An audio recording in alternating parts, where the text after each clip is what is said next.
Panhandle is a spot chock full of fish and wildlife, and Alaska's southernmost major city is its gateway. Ketchikan is known as the salmon capital of the world. In fact, all of Southeast is known for its fabulous salmon spawning grounds, as a Utah doctor will soon find out. Hi, Bob, Tim, glad to meet you. In this part of the Alaska outdoors, we're only 600 miles north of Seattle, so it's a short trip up from the lower 48 and a short walk from a 727 to a Beaver on floats.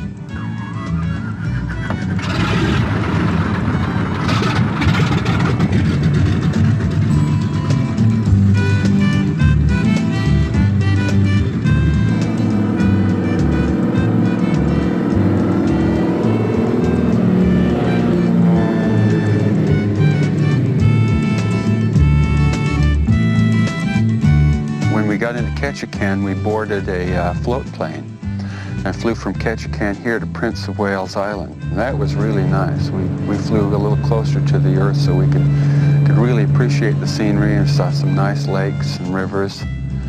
It's the first time I'd ever been in a float plane.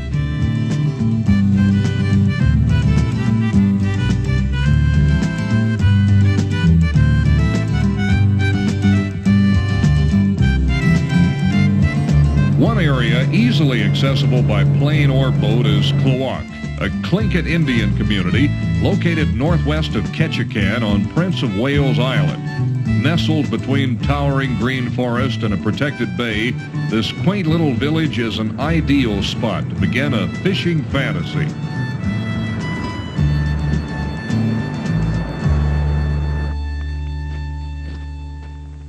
It's great to be this far into the bush and still have the comforts a good lodge affords. And its owner, Will Jones, after spending years guiding in Southeast, is an expert in the area of salmon fishing. Have your guests started to catch silvers? Yeah, we've been hitting a lot of silvers. They're starting to come in. Yep, silvers and pinks, and we've been hitting them up on Klawak Lake, out in saltwater. All our streams are loaded with silvers and pinks. The powerful pink or humpback salmon can skillfully navigate even the smallest trickle of a stream when the spawning urge strikes.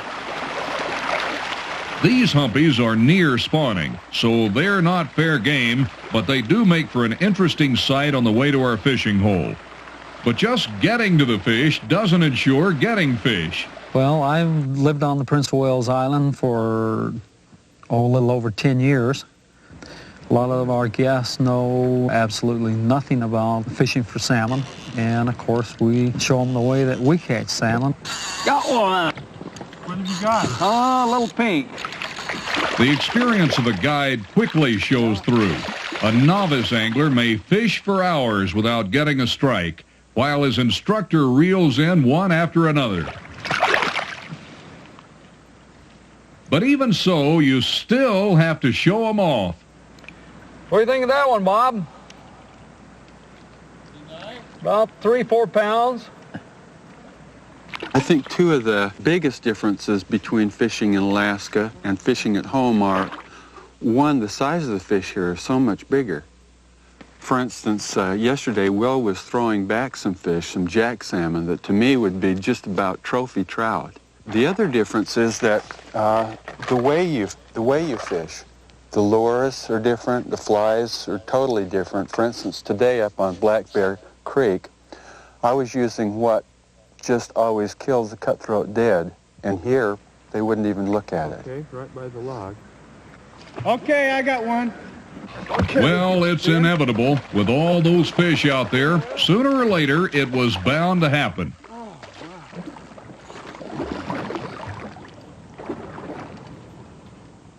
This lightweight member of the salmon family can put up a fight you'd think would come from one of his weightier counterparts.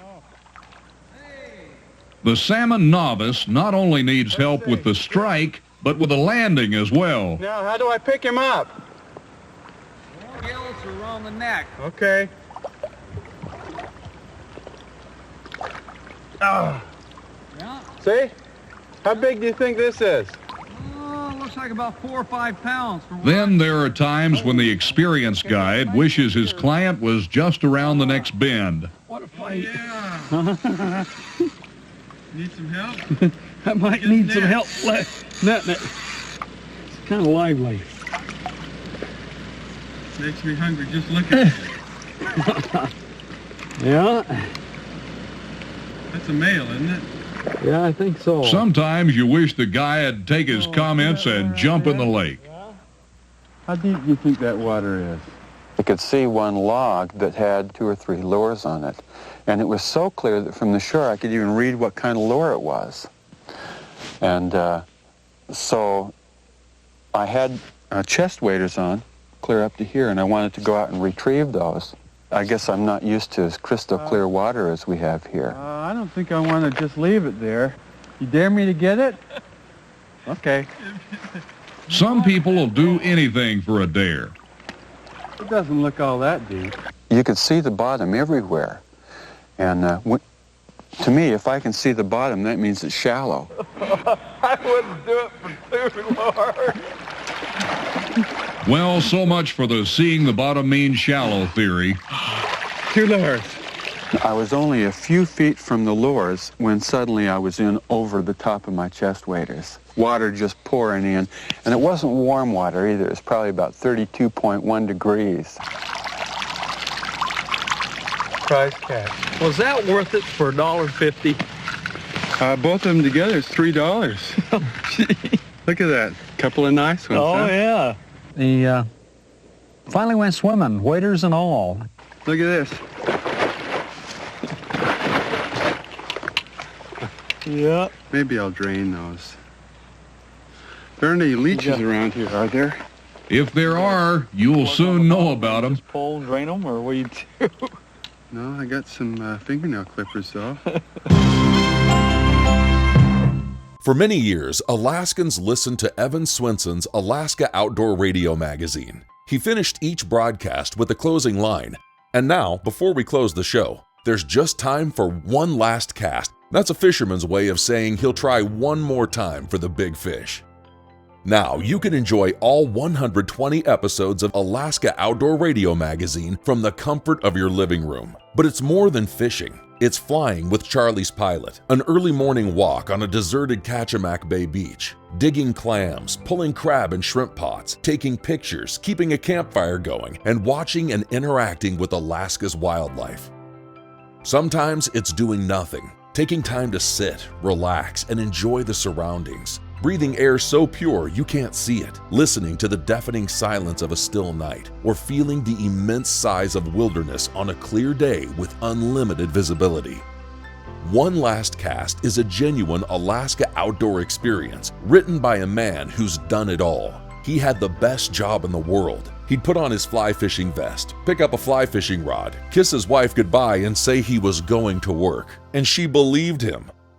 So come along for an adventure of a lifetime of Alaska outdoors. One Last Cast is more than an adventure. It's a trip into the unspoiled wilderness of Alaska. One Last Cast is available through Author Masterminds, Barnes & Noble, Amazon, and wherever good books are sold. One Last Cast is a Readers and Writers Book Club selection.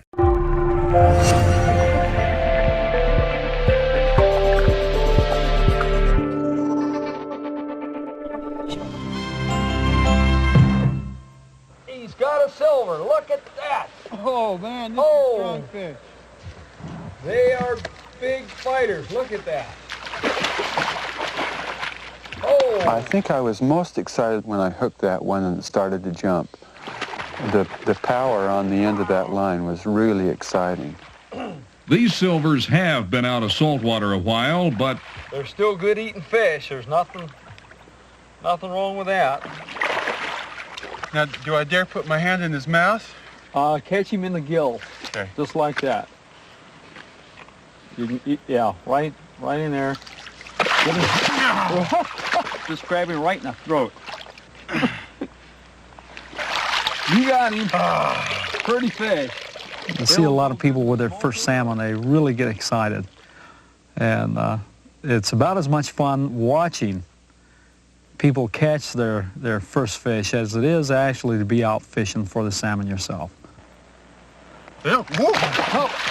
Still got him? No, the hook's out. I like to release fish, but I was not going to release that one. It was the first silver I'd ever caught, and it was the biggest fish I've ever caught. You got him.